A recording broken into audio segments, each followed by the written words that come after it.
We were gonna say ginger, but we weren't sure if we're allowed to say ginger because we're not redheads. So can you let us know, are we allowed to say ginger even though we're not gingers? This video tutorial is for our redhead friends. We totally understand how hard it can be for those of you who have red or auburn hair to choose colors or even to find colors that fit your brow colors or your skin tone. A lot of you also have freckles, which I feel like, you know, a lot of the time people want to cover them up because they feel like they're not beautiful. We really love freckles, and we're gonna teach you how to embrace your freckles and help them shine through. And in this video, we not only have one, but two special guests that we're going to feature. One of them, you may have seen her podcast or listened to her podcast, and another one of them, I'm sure you've used their product before. So we will jump into that video and introduce you to our special guests. This foundation that we're using on Katie does have a bit of a mineral sunscreen in it, and that's gonna give some protection from just daily sun exposure, but definitely not anything at the beach. For many with auburn or red hair and fair skin, you will have freckles, and freckles are a beautiful thing. They are absolutely gorgeous, and we really want to encourage you to embrace those freckles and have them shine through. Although a lot of you may want to even out your skin tone, so we suggest using something like a tinted moisturizer or a light foundation such as the Refresh foundation from Elate, and that is the foundation that we're using on Katie today. And essentially what we need to do with Katie is simply even out her skin tone, help match her face to her neck a little bit more because she has had a little bit of sun exposure. Her freckles are a little bit more intense right now, and her skin is a little bit darker than her neck. So we're simply evening out the skin tone.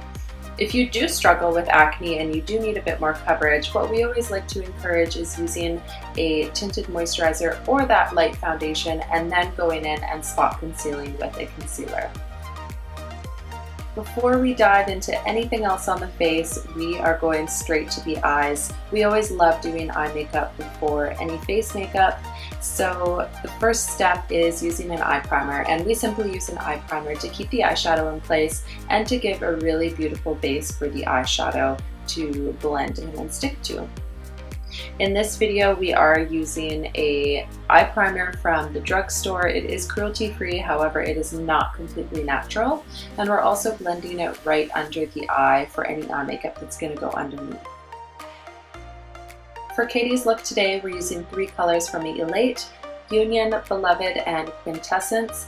These are going to create a really beautiful, soft, everyday wear makeup. And we really like to encourage those who have fair skin, auburn or red hair to use really nice, light, fresh, natural colors.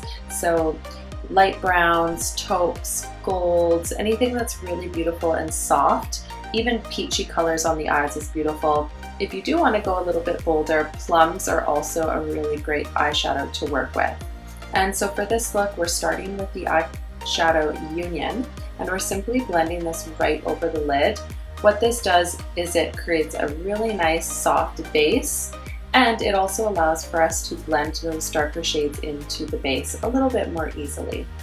And the second color we are using with a fluffy blending brush is Beloved from Elate, and this is our nice soft light brown. It's almost like an ashy brown, and we're going to be blending this right into the crease to define the eye without looking overly intense.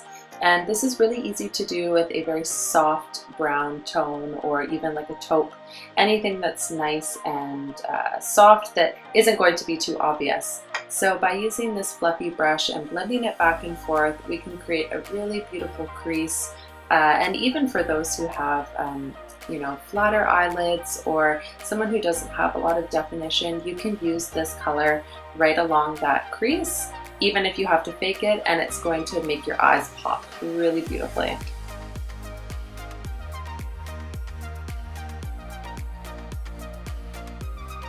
You'll notice that Amanda is going back and forth and blending and cleaning it up and blending a little bit more, adding a little bit more product. This is definitely something for a beginner makeup wear that you do need to experiment a little bit with, but it doesn't have to be perfect. Because you're using that soft color, if there are a few mistakes, if it's a little bit uneven, it's really not the end of the world.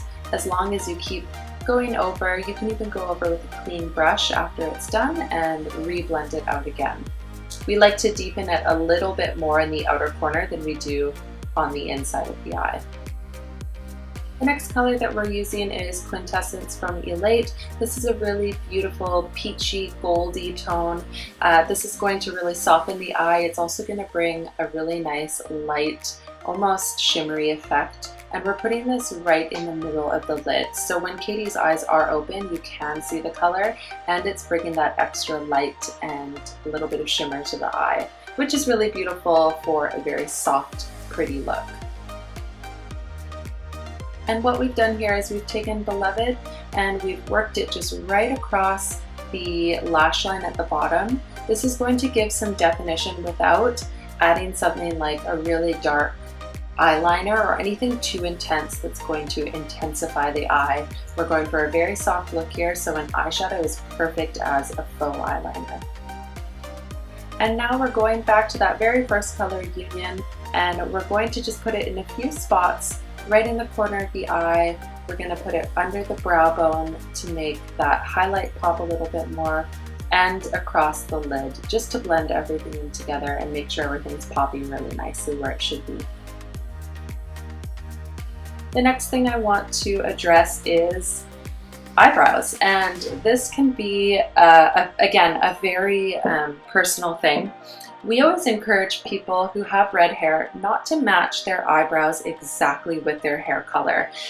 We always like to go with a bit of a darker shade than their hair color, because this is really going to bring attention to the eyes. The eyebrows frame the face, so going for a little bit more of an ashy tone is going to really complement the hair color and bring a little bit more attention to the eyes. So in this look in particular, we used Smoke from Elate, and we're simply using a spoolie to brush through just to deepen the eyebrows a little bit. Katie didn't really need any extra brow product to change the shape of her brow or add any areas that have any gaps, so we simply brushed the product through. If you're looking for a great eyebrow color, anything from a blonde to an ashy brown is going to be really beautiful. And if you do want to stick with that auburn shade, Sappho has a great auburn eye color, so any of those options you can use, and it is going to be a bit of a trial and error thing to see which shade you like the best. Next, we're going in for mascara, and we really want to encourage those who have light eyelashes. A lot of you with fair skin, auburn or red hair types will have lighter eyelashes, and Katie actually has some eyelash extensions, but we want to encourage those of you who are using mascara to make sure to get right to that lash line and right to the root of the eyelash. So the way that Amanda's doing this is actually lifting Katie's lid up and wiggling the brush so she can get the mascara right in there. If you do want a bolder look, definitely go for a black mascara, but we always encourage those who have fair skin tones, red hair, blue eyes, anything like that, to go with a black brown or even a brown. It's going to create a beautiful soft look, great for everyday wear, and then if you did want to pump up the makeup, you can wear a black from time to time. This is definitely personal preference. Whatever color you like will work best. And you can also pop a little bit of that mascara right onto the bottom lash line for extra definition. This isn't a must do, but if you want the eyes to be a little bit bolder, a little bit more sharp, putting some mascara on the bottom lashes is a great way to do this. We're now hopping back into the skin portion of this makeup tutorial with a few corrective spots on Katie's face. So we are going in with the CN2 Cream Revealer from Elate, which used to be called Fawn. It now has a new name. We're doing this right under the eyes and around the nose. Around the nose is an area that tends to get quite red. And we're also going in onto the chin just for a few small blemishes and red areas. And this is something that we were talking about at the beginning of the video, is if you are struggling with acne, you can go in with a concealer and correct that way rather than using a very thick, heavy foundation. So now we're simply going to set it all with the Sappho Silking Setting Powder. And we really like using this because it's so lightweight, it doesn't feel heavy on the skin, and this is a perfect powder for those who have a very fair skin tone. Because it is translucent and almost white, it works perfectly for those who have very fair skin. Okay, so for our friends who are redheads or have auburn hair, we want to know what your biggest pet peeve is when it comes to purchasing makeup or trying makeup. Be sure to comment below and we'll see if we can help you out and make it not a pet peeve anymore. And now for adding a bit of color back into the skin, we want to do this by using a blush in a very concentrated area right on the cheeks. And colors that look beautiful on redheads are peaches, corals, and pinks. And we decided to use the color Titian from Elate. We find that this color is extremely diverse for any skin tone, but it especially looks beautiful on those who have fair skin or those who have red hair, because it really ties in the color of the hair beautifully. And here we are again, jumping back to the eyes as we like to do, back and forth, back and forth.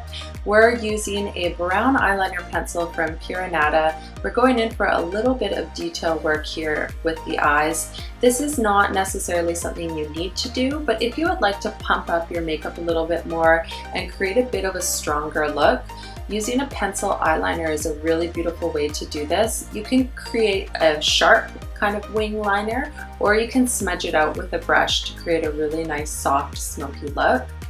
And we do this right across the eyelids, right into the lash line, especially again if your eyelashes are quite light. We like to get right into that lash line by pulling the lid up slightly, and this is just going to make sure that there's no gaps in between the eyeliner and the lashes. And the other thing that you can do if you want a bolder look like we did on Katie today is really softly go right across that lash line. You don't necessarily have to go into the waterline because that's going to actually close the eye a little bit, but just right along the lash line is going to be perfect for a bit of a deeper, smokier look. And some of you might be wondering if you should use a bronzer or not. And we think that using a really nice light warm bronzer can be really beautiful, but definitely don't overdo it if you have fair skin. If you use too much bronzer, it's definitely going to look like you have a lot of makeup on. You can go in for a nice contoured look if you want to raise the look of your cheekbone a bit, but we're really softly going in with a bronzer just right across the forehead and into the cheeks a little bit to give a tiny bit more warmth. This can be really beautiful in the summertime or the springtime when our skin starts getting a little bit more tanned. And because Katie's face is slightly darker than her neck, we did go in with the bronzer along the neck just to really tie those two colors in together. This is actually quite common, as I mentioned at the beginning, for some people to have a darker face and a lighter neck, because especially during the winter, our necks don't really see a lot of the sun, and our face might see a bit more sun. If we're in the snow or outdoors skiing or adventuring, you might get a little bit of a tan and then your neck and face don't match. So using a bronzer just to warm up the neck slightly is totally a-okay. The both of us were super excited to choose the color Plenty from Elate to use in this makeup look today. Anything that again is peachy, coral, red, and also pink look really beautiful. Anything that's soft, even pink nudes look really beautiful, but we do say stay away from anything that is too close to the hair color. Sometimes if you have a lot of orange in your hair color and you use a really bright vivid orange lip, it can be a little bit overwhelming and it might just wash out the rest of the look and bring way too much attention to the lips. But if you are going for that look with a winged liner and a really bold orange look, it's totally your preference, but for an everyday look, we like something a little bit softer like this lip. Hello, Melody from Elate Cosmetics here, talking lipstick for redheads. My personal favorite lipstick color is Blaze from the Elate collection. Blaze is a bright orange red. And then if I had to pick a close second, it would be Grace, which is a bright neutral red. We wanted to mention to you that our beautiful model Katie has an amazing podcast called Real Rebel Podcast, and we're going to put the link to her podcast down in the description bar below. And we also hope you enjoyed that little cameo from Melody from Elate Cosmetics. And this is the final look on Katie. Doesn't she look absolutely gorgeous? We love this everyday makeup look. This is perfect for the spring. So we really hope that this video helped give you guys some tips for everyday makeup for red hair. If you're ready to dive into green beauty but want to keep it simple, check out our video about how to create a minimalist makeup collection or capsule beauty collection right here. Are you ready to make the switch to healthier beauty products? We're constantly curating our online shop with our favorite natural beauty products. We feel confident that you will love everything we have in the store. Visit thegreenbeautycollective.com to have a look for yourself. If you enjoyed this video, please let us know by liking, commenting in the comment bar, or simply sharing it with your friends, family, and fellow natural beauty lovers. And as always, we will see you on Tuesday.